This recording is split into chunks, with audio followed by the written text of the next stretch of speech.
What's up, cleaners? I'm here in Scottsdale, Arizona. It's January, and it's actually a little bit colder than I expected here in Scottsdale, quite a bit colder. And if it's cold where you live, it might be slow in your area, especially if you do something like carpet cleaning. For some reason, things slow down this time of year for a lot of carpet cleaners. If you're in that situation, we're going to talk more about that in just a minute, because this slow season tends to hit every year. And I think a lot of cleaners just really don't prepare for it. And when they get in that situation, they're not really sure what they can do to fix it. So let's talk about some things that you can do now to help if you're slow, and then some things that you could do to prepare it better in the future or to help you come out stronger in spring. We'll get into that in just a second. But right now, I'm headed over to breakfast at Driven Mastermind. If you don't know, Driven Mastermind is it's like a business and marketing mastermind for entrepreneurs.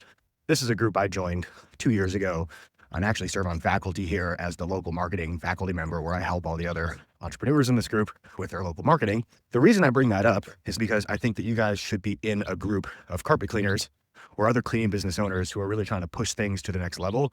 People who are looking to grow their business, who are not satisfied with where they are. People who don't want to be an owner operator forever, but that want to grow a bigger team.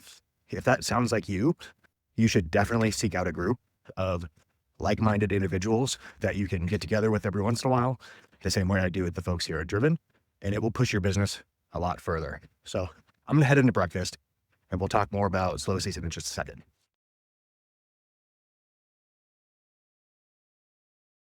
All right, I'm done for the day with masterminding. Long day, but like incredible event. So let's talk about slow season, because I think a lot of cleaners, they are surprised when slow season hits them. And if you have a slow season where you live, maybe it's cold and snowy this time of year. It's January right now as I make this video. If things slow down, the calls stop coming in and your schedule starts to look pretty empty this time of year. If you can plan for that seasonality, number one, you'll be a little less surprised when it happens to you every single year. A lot of cleaners, they look at the problem the wrong way, right? They try to figure out how they can prevent the seasonality in their business from happening rather than just accepting that is the way things are. They try to flatten out their seasonality. And just to be honest with you, if you're going to continue to push the same services all winter, carpet cleaning, then it's very difficult to flatten out that seasonality, if not freaking impossible, right? It's just not going to happen in most cases. What I would recommend that you do instead is, if you face seasonality in your area where things slow down during a certain time of year, there's probably 2 or 3 things that you could do. Number one is you could simply take time off. Every year, plan for that slow season, save money when you're busy. And in the slow season, take some time off. Go to the beach, go to Mexico. I was there a couple months ago. I just saw one of the carpet cleaners I'm friends with on Facebook was in Mexico this week. He knows he takes time off every slow season. So you could absolutely do that if you wanted to. Take a vacation, man. Go get a break. You work really hard all year long. No reason you can't just plan your vacations when it's cold and snowy in your area. It sounds like a great time to go to the beach anyways, especially if the phone's not ringing that much. That is definitely one way you could handle the situation. Another way you could look at the situation is, maybe you have employees, maybe you don't want to like lay them off during the winter or something like that. You want to keep them busy, and you don't want to lose your ass by paying payroll and having them sitting around doing nothing because you don't have any work. So that was the situation I was in with my business. I really didn't want to fire my employees or lay them off or anything like that in the winter. So what I did is I kept them around and I had them do other work. We just figured out that rug cleaning still worked pretty well for us in the winter. We would run an area rug cleaning special every January or February. Upholstery cleaning still worked fairly well for us, and we ran ads for upholstery cleaning in the winter, and so we got more upholstery cleaning jobs. We also ran specific upholstery cleaning specials to our customer list, like book a carpet cleaning appointment, get a free chair or sofa, or $50 off upholstery cleaning with a minimum purchase or something like that, right? You can come up with an offer that you think would work for your business and for your market. But those other services, sometimes they still sell this time of year. And there's other services outside of that you could consider selling. Maybe you're a carpet cleaner, but there's no reason that you couldn't offer something else entirely, like air duct cleaning or snow removal. Holiday light installation during December. January, you probably won't get a lot of holiday light installation, right? But get creative, man. There's other services out there that you could offer. You're not tied to just doing carpet cleaning. You can introduce other services. I have clients at BookCleaningJobs that offer 5, 6 different services, sometimes to keep their company from looking like a Chinese restaurant menu with 500 things on it. Sometimes what they do is they just spin off another company, right? So if they're slow during a certain time of year, they'll start up a house cleaning business, for instance. Maybe house cleaning doesn't slow down as much as carpet cleaning does. So it helps them stay busy during the slow season. And sometimes they'll spin that off as a separate company rather than just adding the service to their existing company. So that's up to you, however you want to handle that. Another option would be to switch to commercial prospecting, B2B prospecting. You could spend this time, if you're going to be slow anyways, you could spend this time doing a lot of B2B prospecting, going out and looking for commercial accounts that'd be a good fit, talking to property managers, hotels, restaurants, whoever would be a target for you, office buildings, right? I did well with small medical offices, dental offices, that type of thing. But yeah, go out and prospect for those customers this time of year. Do your door knocking, cold calling, cold emailing. This is a great time of year to get that stuff lined up. So there's certainly no reason for you to sit around with nothing to do during the winter season. If you're in that position right now where things have slowed down, no reason for you to sit and wait for the phone to ring. There's absolutely something you could do about it right now, even if that something is just taking a look at how much money you have in the bank and saying, you know what, I'm going to take a vacation this week and just get my mind off this for a minute. That's absolutely something you could do. So before I let you go, I want to talk about Encapalooza because that's coming up in about a week. And by the time you see this video, it might already be over. So look for the recording. If you missed the event, I'm going to try to have a recording of my talk from Encapalooza, and I'll try to post it here on YouTube for you so that you can check it out. If you're not at that event, I'm telling you, you're missing out. I'm here at this mastermind event right now, meeting with other entrepreneurs.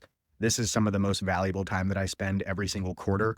I meet with these people 4 times a year in person, and we do a weekly call as well. This is serious quality time for me as a business owner and as an entrepreneur. This is how I level up my game, by seeing what other business owners are doing, successful ones. Encapalooza, one thing that stood out to me last time I was there is that a lot of people who were in the audience have a successful business already. Even if they are in an owner-operator situation, they've been doing it and making money for years in some cases, and sometimes they're making a lot of money compared to other owner-operators. There are people in the audience with small team. There's people in the audience with large teams, right? The one thing I noticed at Encapalooza was it seemed like a lot of the people in the audience were more serious than some of the people that I see on Facebook and some of the people that I've talked to on the phone who I know are struggling. Some of the people at Encapalooza, they came to that event with the intention of networking with other cleaners and learning from them and getting ideas.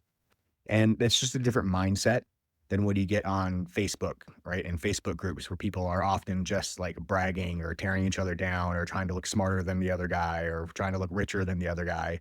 Encapalooza is a different kind of event. And that's usually what you're going to find when you go to a paid event or you join a paid community or something like that, is you're going to find a different level of business owner in there. So if you're running your cleaning business right now and you feel alone, you feel like you don't have the support that you need, I would encourage you to find a community that you could join, people that are like-minded, people that are on a similar journey, a similar mission, and could help you along the way. And as a matter of fact, if you could join me the week after Encapalooza, I'd love to host a live call with a bunch of the cleaners that were at Encapalooza at the event and want to do some follow-up with me. Anybody here who's on YouTube, maybe who missed the event and wants to hop in and ask some questions, I'm going to try to host a live call the week after Encapalooza. So look for information on that. If you're not on our email list already, you're not getting our emails, then go to BookCleaningJobs.com/newsletter. And I believe you can sign up for our newsletter there, and then you will get our emails. So you'll hear about this live call that I'm going to host. It's going to be a free call. There's not going to be any cost to it, but I'll talk with you about ways that we can help you if you're on that kind of a journey right now, trying to grow your business and looking for the support that you need. We've helped carpet cleaners and house cleaners and air duct cleaners, rug cleaners, all kinds of cleaning businesses for the last couple of years with marketing. And over the last 2 years, things have really changed for us at Book Cleaning Jobs. We are no longer just a marketing agency at this point. We're really helping our clients hand in hand to get better results. We don't just build websites for people. We don't just run ads for people. We actually help our clients make sure they're getting the leads, make sure they know how to close the leads, make sure they're pricing their services appropriately, make sure that they are cross-selling, upselling, that they're getting a good average ticket, good booking rates. We work with them on these KPIs after they hire us because we want to make sure that our clients are successful. That's the main thing that we're focused on here at Book Cleaning Jobs.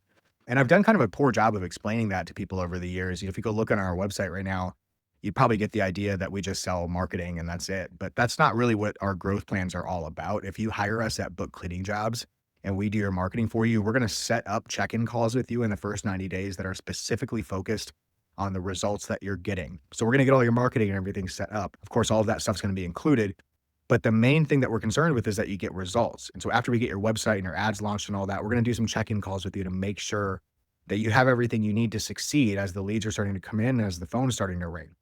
So that's something I wanted to get across to you, and that I'm happy to tell you more about that. If you ever want to talk about it, just go to bookcleaningjobs.com or request time to speak with me. I'll tell you how the program works.